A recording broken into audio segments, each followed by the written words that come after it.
Delta CX, available for CX and UX consulting, projects, and training. Contact us for a free consultation. Hey everybody, it's Monday, July 20th. I can't believe it. Can you? What is going on here? Someone get me a time machine. Welcome everybody. This is episode 58 of our live podcast, and hopefully we'll be getting some of our friends of the show joining in the chat room shortly. And today's adventure is with the always fantastic and brilliant Deborah Gill-Hesselgrave, and we're going to be talking about the cost of poor quality. But before I drag her into this mess, I want to remind everybody, please subscribe to the YouTube channel. It's the best way to support what I'm doing, since I'm not asking you to pay for this and I don't have a sponsor. So please subscribe to the Delta CX YouTube channel. Please share the videos and tell friends. And you can also join my Slack workspace at deltacx.link, which is my URL shortener, /join Slack. And before we start, for those listening audio only, I'm going to spell our guest's name since you won't be able to see it, and you will want to find her online and check her out on LinkedIn. So Deborah is Deborah, and her last name is hyphenated. It's Gill, Gill, hyphen Hesselgrave, Hesselgrave.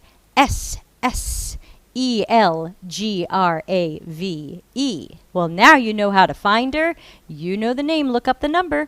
So I'm going to bring her in, and hopefully it'll unmute her, and I'll take this off my face. Deborah, welcome, welcome. Well, thank you very much, Debbie. That was very kind of you to introduce me. Hi, everybody. We are going to talk about the cost of poor quality today. Introduce yourself. Yes, and I will give you a little bit of the context of where I'm coming from with respect to this topic. I have been for many, many years a user-centered design practitioner. Now, of course, that name has gone through any number of changes over these years, so you call it what you want to call it. You can call it Fred, you can call it user experience, customer experience. It makes no never mind to me.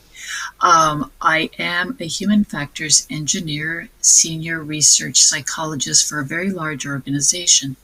I am going to be representing myself today and the accumulation of my career experiences and tell you stories across the years and years of my career. Now, as I was thinking about Debbie's very lovely offer to have me come and speak, I put some energy into this notion of cost of poor quality, and it rose up in me some fundamental feelings and thoughts that I've been holding on to for about 20 years. And that is the neat intersection of Lean Six Sigma and how it intertwines or intersects with user-centered design, or by any other name, Fred. The overlap is delightful, and I think that's where we're going to go with today's conversation on deep back. I started life as a developmental psychologist. I worked with the severely emotionally disabled in school districts. I have been an editor for an internationally publisher times over, and then I migrated my work from education into business to business, and I'm continuing in that industry now, working on the government side. So that's me, and those are my thoughts on today's topic. Back over to you, Debbie. Thank you. So everybody get to know Deborah, and we wanted to talk about the cost of poor quality, and especially how it relates to people in our jobs who are sometimes trying to get that seat at the table, trying to convince people that they should invest more in user-centered design and human-centered design. So my first question to Deborah is, what's quality? Because it seems like we've got different definitions of this. Engineering teams seem to think that quality means, well, the code doesn't seem too buggy, get it out to the customers. What is the definition of quality?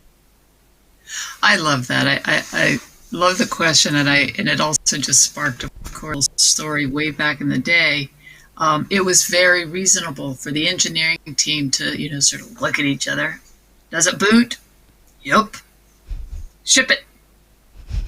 That was it. Boot. Ship it. So quality, people talk about, we're going to give you a quality product. And that just causes me to raise one of my eyebrows in the most Queen Victoria, are you kidding me sort of way. Quality is a noun. We're going to deliver squirrel. Delicious. We're going to deliver quality. Well, is it high quality or poor quality? What kind of quality? We're going to have a squirrel. Is it a good squirrel who's going to take care of things, or is it a bad squirrel and going to eat everything? Quality is a noun. So we have to think very carefully when we talk about people throwing around this noun, what do they really mean? Now, I doubt if anybody's there, maybe they are. This could be a great scam. I think with this shipment, we should deliver poor quality. Yay! Sorry. Yeah, I know it's going to happen. So yeah, high quality is the thing. Now, what is high quality? It's going to change depending on where you're sitting at the table. Back in the day, my engineers are going to say, hey, if it ships, if it boots, if that's good enough, we'll deliver patches along the way. Being first to market is sometimes a great driver, and that's a quality that you want. You want to be the first one to market. Sometimes it does these really rich algorithms. There's any number of ways of describing what is good or bad quality, good or poor quality, high or low quality. But we as practitioners need to deeply understand what the observable, measurable elements are of quality. So that's the first riff on quality. Yeah, and I have started studying some Lean Six Sigma, which is where all this came from, and I found that at least the course that I'm taking, they started with what's quality, and the course that I'm taking said we define quality as how well something meets customers' needs. If it does not meet customers' needs, it's poor quality. If it meets or exceeds their needs, it is likely high quality. And I thought about how far that is from some of the other definitions of quality that engineering, product, marketing, stakeholders, other people might have. So certainly first we need to get on the same page as other people about how do we define quality? Right, now I'm going to riff on that a little bit. It's fabulous that we are looking at the quality as perceived by the customer. That's great.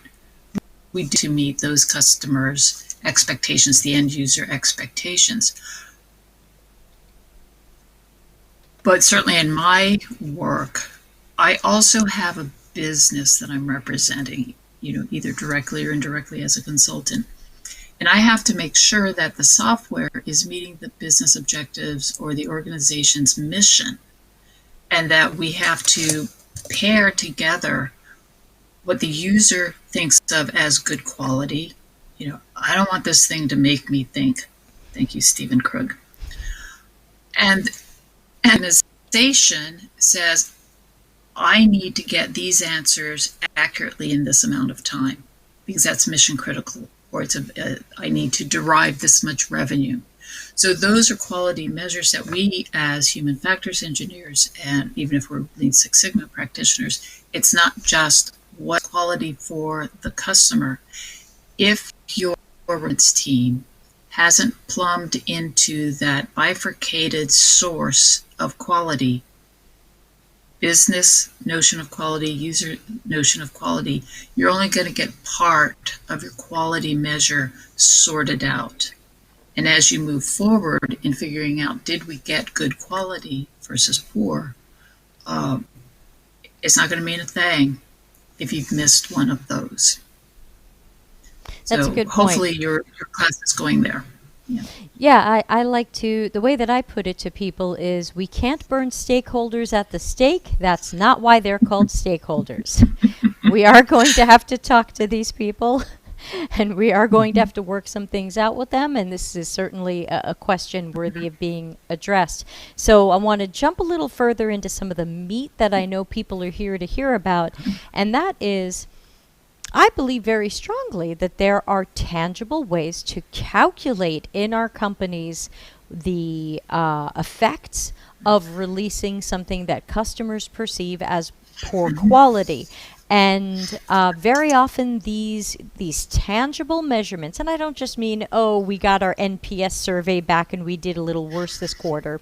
I mean bleeding money, bleeding time, do-overs, rework, as I believe we say in Lean Six Sigma. Nobody seems to be calculating these numbers. They're all swept under the rug. Tell me about your stories and experience with heads in sand.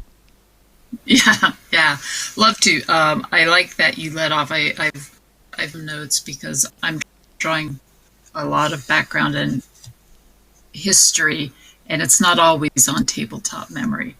So you mentioned that a notion of quality, when you miss the boat, it means that you've wasted something. Something's gone wrong, right? Some things are time, some resources, and tangible things. I love keeping my little handwritten notes. Time can be a waste of effort, right? Whether you're doing widgets, tangible things, like a pen maybe, or software, wasted effort comes in definitely what you use the phrase rework.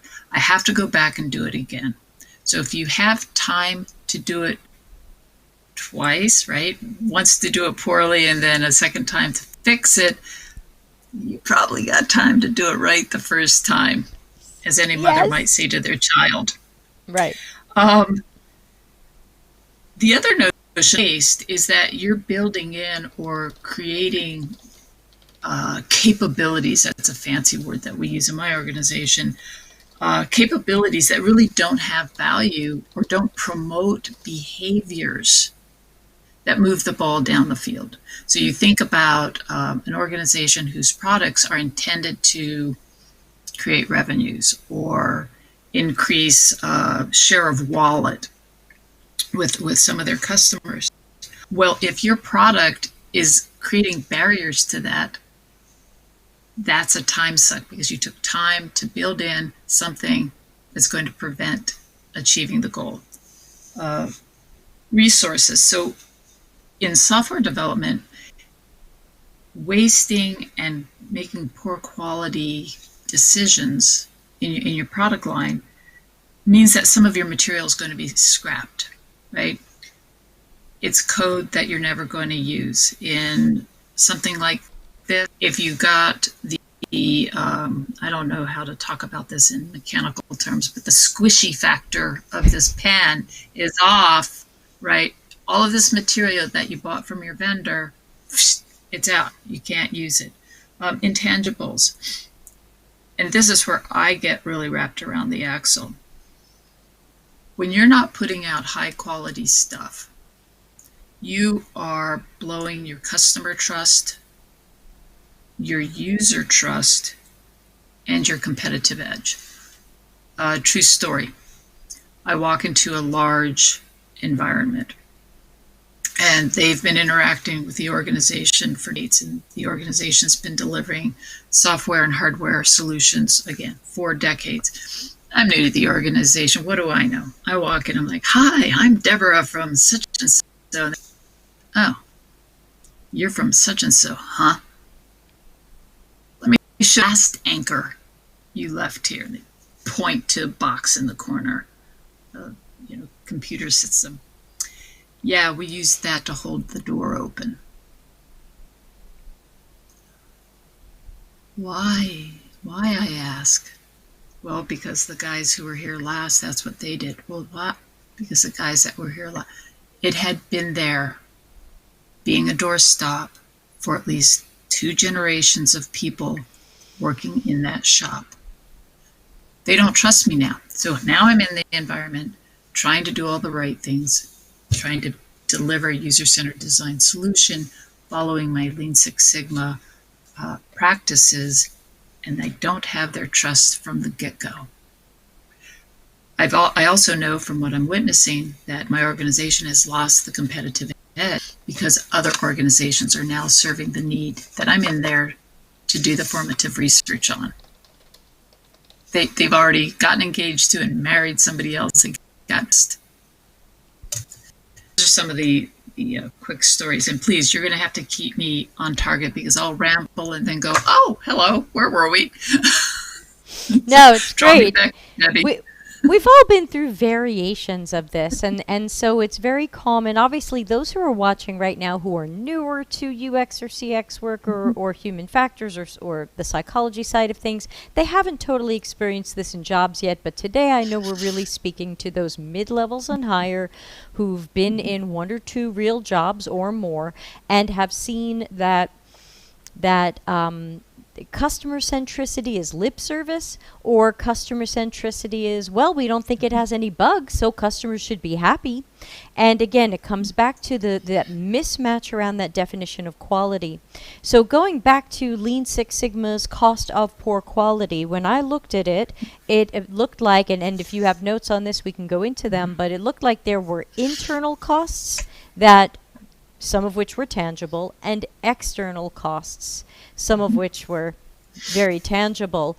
And one that was missing from, so throw out some of the internals and externals as you know them, but one that I noticed was missing from the internal costs, because internal costs, like you said before, and you already named some, time, resources, the cost of rework, having to do it over, the cost of throwing away all the squishy pens and killing the environment.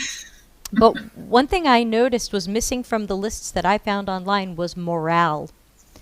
That I believe strongly that an internal cost of continuously giving to customers things that aren't quite right for them or totally wrong, and then having to fix it, do it over, rework, that's got to hurt morale, and it's got to increase the chances that people are, as HR says, flight risks. And by the way, we are live people. We are taking questions. If you want to ask some questions, I forgot. I'm like just so into talking to you. We are live and we're taking questions. If you want to ask some questions about getting that buy-in or how a concept like cost of poor quality can help you, please do ask. I see we've got 10 people live in YouTube and a few live on LinkedIn. So please do join in the conversation. I don't know if you have it in front of you, but what are some of those other costs of poor quality? Because these are, to me, these are ammunition that we can use at our jobs to go to our manager or our team and say, look at this waste. This isn't agile. This isn't lean. This can't be good. So I actually appreciate any numbers for loss of morale, but I'll tell you that one of the things, if you suspect or your management suspects that the production line of whatever you're making is experiencing amongst its workforce a lower morale than what is desired, and sidebar, do you even know what level of morale you want in the first place? Yeah, so we have to understand what that is so that we have a baseline and we can re-achieve it or achieve it. But the idea that actually the processes and phases of Lean Six Sigma are perfectly suited to digging in and finding out what is the source of the low morale. In the design, measure, analyze, improve, and control model, DMAIC, you have specific opportunities under each of those phases to go in and figure out what is the question that I'm asking, how do I measure the problem that I found, function of asking those questions, what does the fact that I found this problem over that problem, what do I do about it? And then you start figuring out testing and guessing, usually in my case, it's a random shotgun method. How do I go about it? Cost of morale. So let's see if I can draw this together, because I think that's an interesting problem to be facing. We can make really great products and put really good things out. But if we have human beings who are suffering, regardless of whether our end product is good or bad, that's something that should deeply concern us for all kinds of reasons. There's a Southern California city that I supported at one point, and like many cities, certainly in Southern California, there was a time of some significant budget crunches, and the small city was looking for ways to maximize their budget. They weren't looking explicitly to cut monies. They were not explicitly looking to cut staff, but they were looking for opportunities to reduce how much they're putting into the things they are investing in order to have some extra money to do some other things. Now, they had a group, and yeah, this is cool to say. So it was the group that did for graphics, right? It's the print shop. And happy as clams, but they were on the chopping block. They felt that, you know what, if anything in this new environment of digital transformation is going to get cut, it's going to be us. Long short, we discovered that among the problems that was affecting their throughput, affecting their customer service, and other elements that would make them a highly successful organization, was this fear of being cut. So we had to go in and talk about, no, you're not going to be cut. We're going to figure out who you are and what you do great, and we're going to find other opportunities to deploy you throughout the city. It's a big, hard sell. Then found the areas within them that weren't joy-filled. And by not being joy-filled, they weren't being done as well as they could otherwise be. And a lot of those not joy-filled behaviors could be replaced by machinery. So at the end of the day, because we looked at the human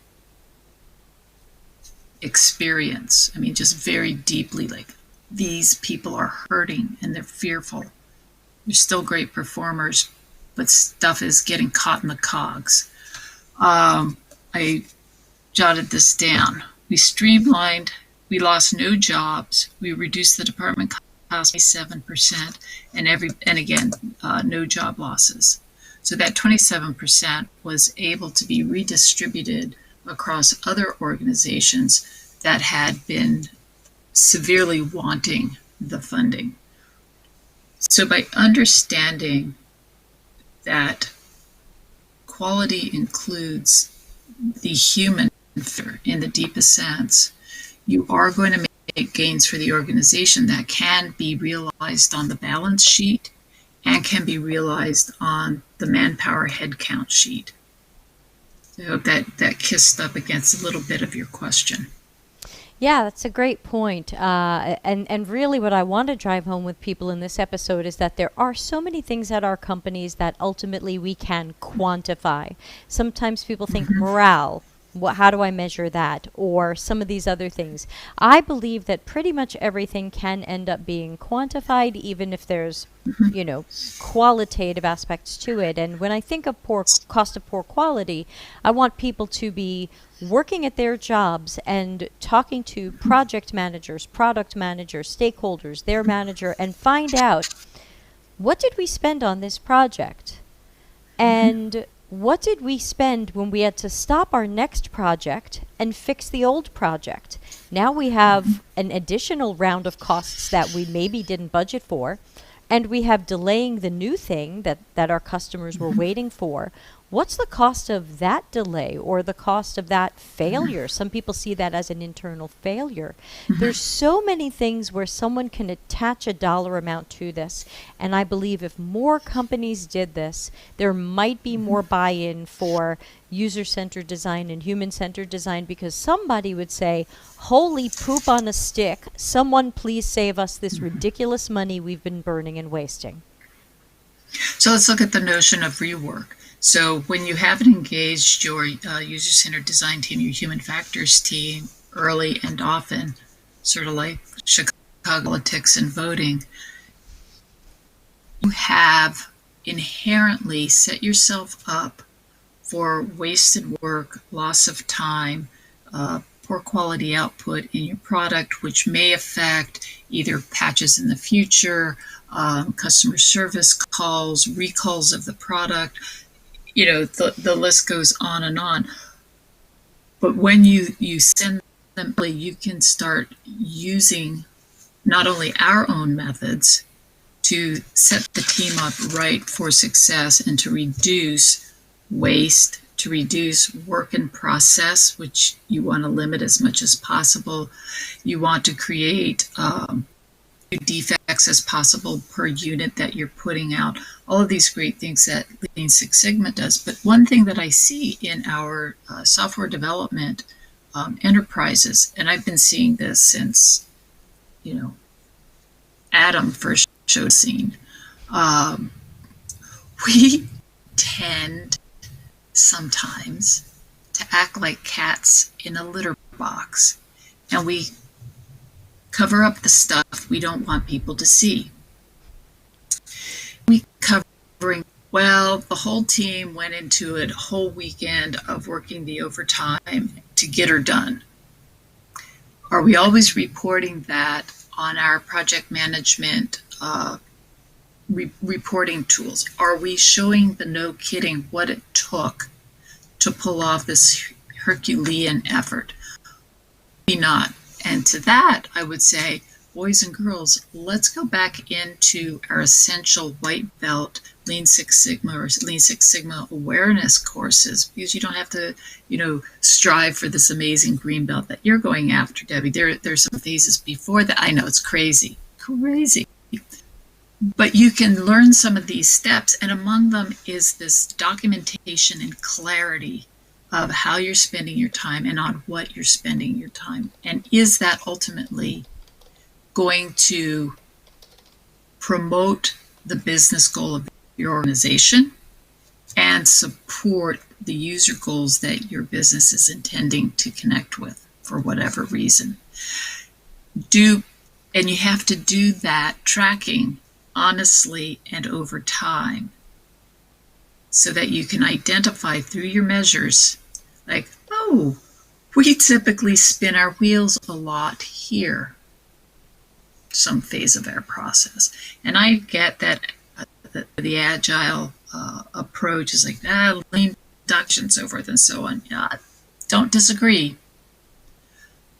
But if you know what you're doing and how well you're performing, when you try to do it the next time, you're starting from scratch again. And you shouldn't. We should be starting from a higher plane of excellence with every project that we initiate. And I know that when I have project managers who are keeping an eye on how we're going about the business of execution, rather than only and separately just looking at the backlog, putting their story bones to this, they are gaining a deeper awareness and getting those experiential flags that say, kind of object, this kind of item, story, epic, however big it is, it tends to run over. Or, it tends to run a little bit leaner than what we had historically anticipated. These are ways that we can employ Lean Six Sigma techniques to enhance our speed to high quality in software development land. Before I talk more about Lean Six Sigma and what I think are the benefits of people like me and all the CX UXers of the world studying it, I want to talk a little bit about Lean, because I think just in a vacuum, Lean is one of those things that was meaningful, and it mostly meant things that we can do. I'm just going to sum up things we can do to cut wastes and reduce defects, because defects ultimately are waste. So Lean was about improving efficiency and cutting waste. And then the Lean Startup book comes along and makes it sound like Lean is do as little as you can to get to the next thing. And now we have a culture, you may or may not have noticed, that when a lot of people talk about lean, whether it's the completely evil lean UX or lean startup or some of these things, it appears that people think lean means do as little as you can to just get to the next thing. Just guess at that, keep going. Can you tell us more about the true definition of lean without crying? A moment for Deborah, everyone. Were you aware that there are these two very different definitions of lean? I am. Okay, I thought so. I work really hard to ignore it. Right. I'm at a place where I get to. Once you've thrown the baby out with the bathwater, there's really no point in keeping the bathwater. And that is essentially what has happened. You cannot lean a process down to the point where you've lost the ability to understand how did you get to the original problem statement. You cannot lean a process down to the point where you are not really tracking what has you to successfully get here and what have the roadblocks. You cannot lean a process to the point where you say, oh, that old monument that is required by statute or some regulation, oh, we'll just work our way around that. All of these quick solves the baby in the bathtub, and you throw it all out, and you really not. There is no way that you are creating as quality a product as you could otherwise. It may meet some very minor metrics, and this whole minimal viable product thing makes me want to shoot out an eyeball. I don't want your MVP. Right, as a customer. As a customer, I do not want it. Now, if you want to prove to me as a funder that you're on the right trail, absolutely, that's fabulous. But I need to know that you have the gestalt in mind and you're piece working the bits together, which eventually will become the thing. But don't tell me when I enter a brand new project that, well, we don't know exactly what we're building, but we know if we build this, the customer will be really happy, and then we'll add capabilities and other features as we go along and as we learn more. No, stop that. The lies we tell ourselves. If I had a doctor who was treating my whole health in that manner, I would not have that for long. I want somebody to have that better, broader sense of where we're going and why we're going there, with the adaptability, and this is where I think Agile does play well, to make a hard left, do a U-turn if need be, and make these adjustments. As somebody whom I admire a great deal, Larry Marine. Yay! Yay, Larry! He has been known to say, a plan is that thing from which you diverge. From which you can diverge, but from which you diverge. So when I see these, I'll use stronger language, these bastardizations of really good processes and models, I want to collect the people who were too lazy to do it the right way, wanted to make a name for themselves, line them up, roll up my newspaper, and just smack them on the back of the head.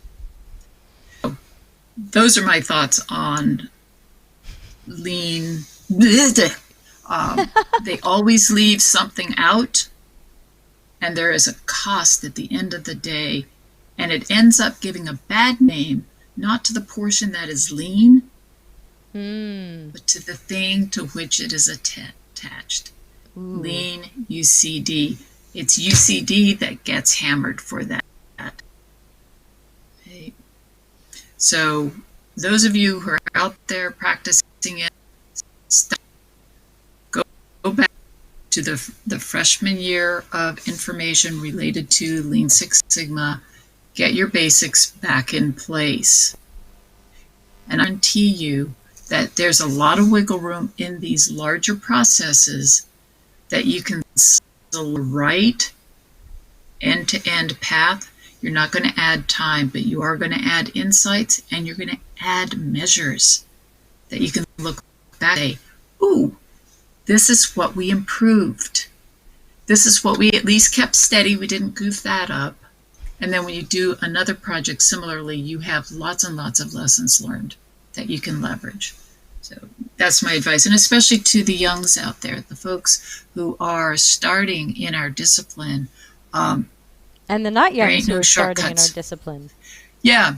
I speak more of youngs with respect to experience rather than age, because I know a lot of folks are doing career transitions and so forth. And also, you thought I was young, so it's all relative. Well, you are, of course. What we really need is to find the straight line points through processes that have been proven over decades to work, and utilize the ones that are just right for us at that time. Sometimes you need all of them. Most of the time you don't. And almost all the time you can start wherever your project team is. When you get really lucky, they will let you drag them back beginning, and they will do a restart, especially when they trust you and your expertise to say, hey, you know what? We may not have done all foundational formative work. Right. And so I'm using those terms, foundational and formative, both across Lean Six Sigma and user-centered design. And when that happens, they it's like wonderful. Me. Yes, and then you've made some inroads in co-opting this story that UCD or CX or research or whatever isn't worth it. You're beginning to co-opt that story and build a new says, hey, you know what? We've had really good experience with people coming in and helping us map, investigate, analyze, prototype or ideate or improve the Lean Six Sigma, and we get to an output that we now can measure later. Yeah, great stuff. I wanted to get your thoughts on this for our audience because there are so many people out there, especially leaders, pseudo-leaders, and some of the gurus you and I have no respect for. And some of them are out there saying, UX and CX, you really have to learn to speak the business's language and speak the business's language. And you keep seeing this over and over again. And the most amazing thing is that every time I see that, there's no actionable advice. Nobody says, hey, you said this, you should have said this. Nobody says what the business language is. So I've started studying Lean Six Sigma at the green belt level, as you know. And I'm feeling like because Lean Six Sigma seems, it's got a huge component of strategy, it's got a huge component of the business, but then it's got a huge component of caring about customers, caring about internal workers. It's really quite holistic. And I can't say, okay, everybody go out and learn Lean Six Sigma at the green belt level. I mean, the course I bought was over $600. It's a 56-hour course, and I'm still 40% through it, and then I have to take like 42 tests. But is there something, you mentioned white belt and yellow belt, which are below the green belt level. What can the average UXer learn from these lower levels of Lean Six Sigma, and will it help them speak the business's language, as we keep getting told we have to do? I see you furiously scribbling. I love it.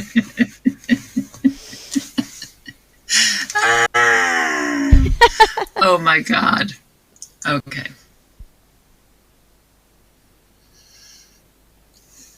I'm going to start at the big concept level. Do you need to know the business's language? Not really. You need to understand business drivers. Are businesses trying to increase revenues? Are they trying to reduce costs? Are they trying to increase market share? Are they trying to grab more share of wallet? Share of wallet being like, I already got you as a, but I'm going to move over here and grab some different kinds of customers. So there are all sorts of business drivers, and this is true across B2B, business to business, B2C, business to consumer. We have consumer to consumer when we have these little organic instantiations of tools that are between neighbors and that sort of thing. And we also have these big, ginormous enterprise systems that help us run our country, our healthcare systems, finance, and so on. Girlfriend, you ain't gonna know them all. Hey, God bless you. Bless your heart. That's just pie in the sky. During the time you were talking, A girl can dream. Yeah, go for it. You can dream. I am going to get to your white belt and awareness belt question. Okay. In my years, this is what I was scribbling down. These are some of the industries, businesses I have come to know. Let's see, sole proprietor, healthcare, insurance industry, banking industry, retail, real estate, restaurant, manufacturing, law enforcement, HIPAA, education, and then I've also had to learn like hardware-y things, set radar, GPS trackers, oh my God, kiosks, point of sale, blah, blah, blah. No, I don't know everything about any of those at all. But they all have commonality. You have to know the language of the business. I don't know about that so much. You need to be able to talk intelligently in a layperson language with your constituent audience. That's your stakeholders. That's the people who've paid you to show up. That's your end users, and those are your colleagues who are partnering with you on the problem. Lean Six Sigma awareness, white belt. These are different phases, and they are not prerequisites to moving into green belt. They are great taste test. There's sort of that, how do they say in the restaurant, amuse-bouche, that little taste of Lean Six. And that was the awareness, number 6. white belt to yellow. That was the number 6, right? Just want to point that out. That helps you as somebody who wants to become informed about a set of practices, processes, and tools that will help you better understand basically every business there is. As you understand what is interesting to practitioners of Lean Six Sigma, you will become literally aware. You'll start seeing them in whatever industry, whatever product you're working on. You just become aware there's a phenomena that has a name, and I don't know what that name is, but when you've immersed yourself, and you see it everywhere. And then you see it everywhere. So you will start doing that as you sidle yourself into Lean Six Sigma. I pulled 2 books. I'm a book person. Debbie, fear not. Stop. I am a book person, so I did not get the digital. Thank you. And I'm thank you honored. for doing the audio. A lot of people prefer that. I haven't done I'm a the book audiobook girl. yet. I'm sorry. Still working on. I That's haven't good. done the audiobook yet. I'm a bad person. So, folks, I'll share this with so that she can put that up on a link. Yeah, it's a This book is called What is Lean Six Sigma by Mike, George, Dave. I can't read that from here. Dave Rowlands and Bill Kastle with a K. But I'll write this up and send it over to Debbie. And for those of you who can see it on your screens, it's a tiny little book. It runs a whopping 92 pages with very accessible sized print. This is a great way for those of you who have a teeny bit of curiosity about what is Lean Six Sigma. Go ahead and jam on this. This is super, and it really helps you decide if this is something to move forward on. It also talks a lot about Lean Six Sigma. It talks a lot about creating teams, and that teams need structure. They need artifacts. Believe it or not, they all need like a common goal. So, who could guess? Hey, what is our mission? What is our objective for this project? What do we think is wrong, and what do we think we're going to fix? Who's going to play with us? So you create this little charter. It's very low cost, but it's learning what Lean Six Sigma is going to help you improve how you do projects, whether you start practicing Lean Six Sigma or you're just going to carry on being this awesome maybe UX designer. You're going to learn I'm going to do interesting measures. Yes, and when you do both, what you're going to end up with is this Venn diagram that I opened my little conversation with, where you have Lean Six Sigma as one unit and user-centered design, or FRED, whatever we're calling it, as the other unit, and you're going to see a gob of overlap, and where you can leverage those overlaps and then dip into the unique elements. That's going to be more differentiated. It's going to be a market differentiator for you as a performer, but it's also going to be a differentiator in how you actually do your cognitive processing when you use a problem. Now we've got a question and a comment that I'm going to turn into a question. So Jason first, then Brett. Jason says, "Hi Debbie and Deborah, enjoying this topic. Is it still worth exploring alternative topics of quality like total quality management of Edwards Deming and Joseph Juran other than Lean Six Sigma?" Deborah, over to you on that. My answer is I don't see why not. Those predate me a tad, and there was a season several decades ago where every organization was doing TQM, and then every organization, and they go. And everyone did Six Sigma. Yeah, and then everybody did Six, and then we all moved to Lean, and it's all very fatty. And yeah, do one, pick one. The reason I like Lean Six Sigma is I am a liberal arts person. I am a research psychologist. I never had to take the hard maths, ever. I had to take 2 stats courses. I got through my program. Lean Six Sigma lets me use Excel spreadsheets and functions, and I make magic happen. Other methodologies are going to look for a different level of maths. So go after them. They're all fabulous. I can't say a bad word about them. I haven't practiced them. When my time came, this was the bomb. So this is what we did.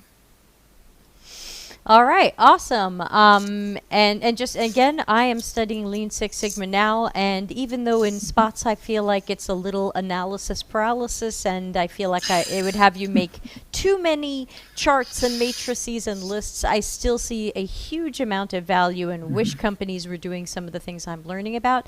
Now let's go over to Brett, who's in the YouTube chat, and says he's got a comment that I'm going to turn into a question. He says, "The problem isn't UX not knowing the business. The problem is business not knowing UX, from my experience anyway, and trying to help the business know UX is an uphill battle." Deborah, what have you found in your career that maybe has worked or made a dent when we needed the business to better understand UX? Weeping uncontrollably and throwing a tantrum in the middle of the boardroom. Were there other people in the room at the time?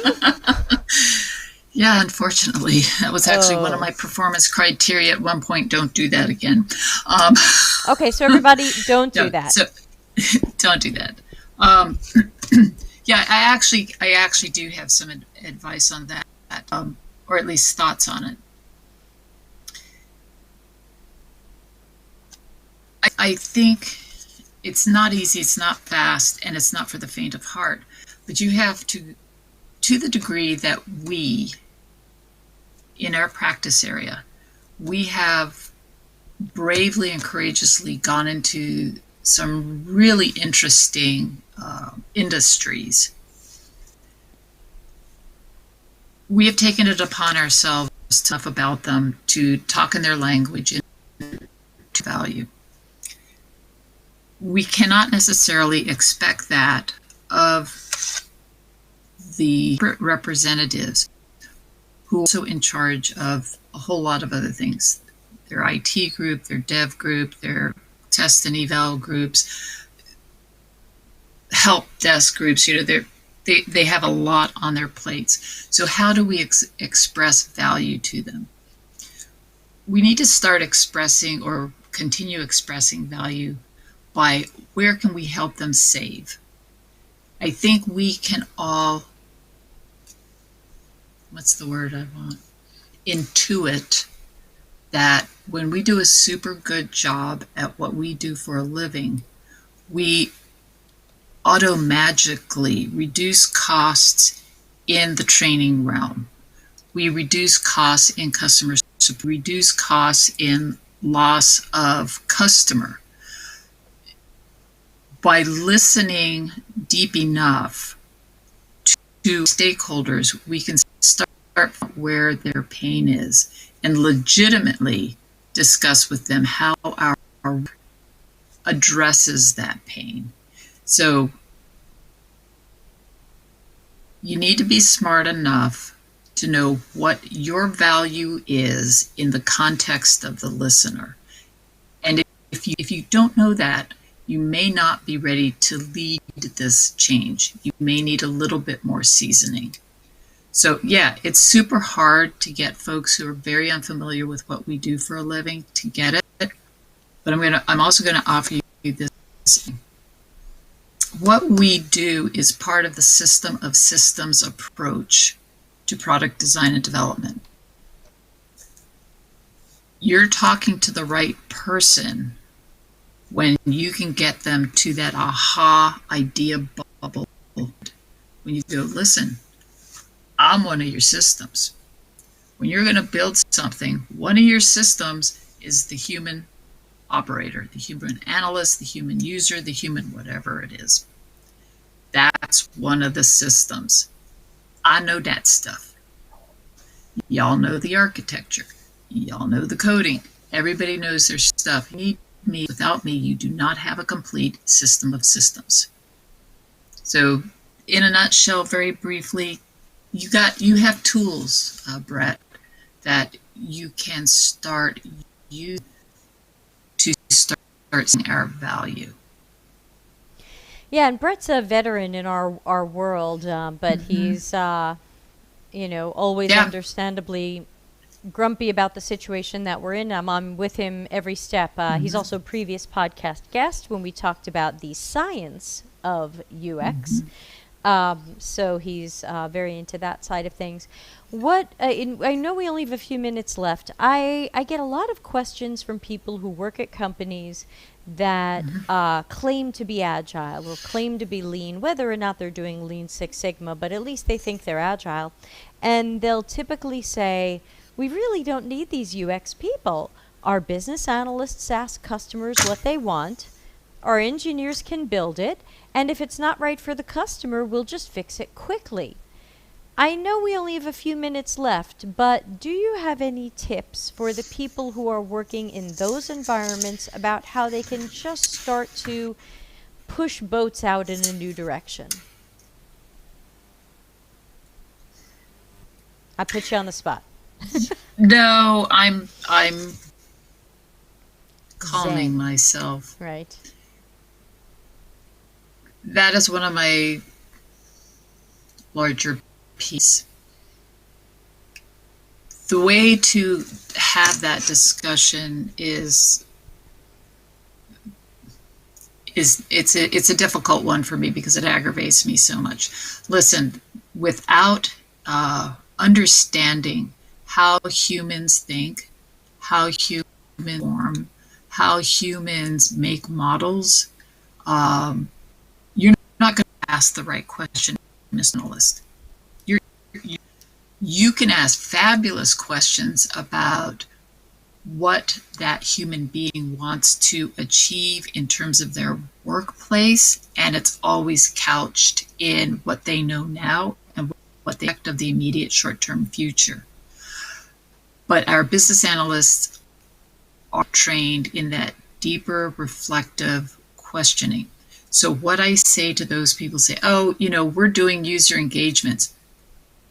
I tend to get up on my hind legs and get a little bit mama bearish. I've had this conversation year after year for the last 15 years. No, you're not having user engagement. You're having focus groups. You're having preference voting groups. I like pink better than blue. So what? I don't care. In what manner, dear business analyst, dear requirements gatherer, does liking over blue help that user accomplish their perform task. Behaviors that further your mission? I don't even go down to the help the user achieve their tasks, because at that point I'm needing to bring in the big artillery. To what degree does that, whatever you just discovered, prevent the entire Pacific Fleet from going dark? Go. You're never going to get that out of a user engagement. You're never going to get that out of the requirements gathering.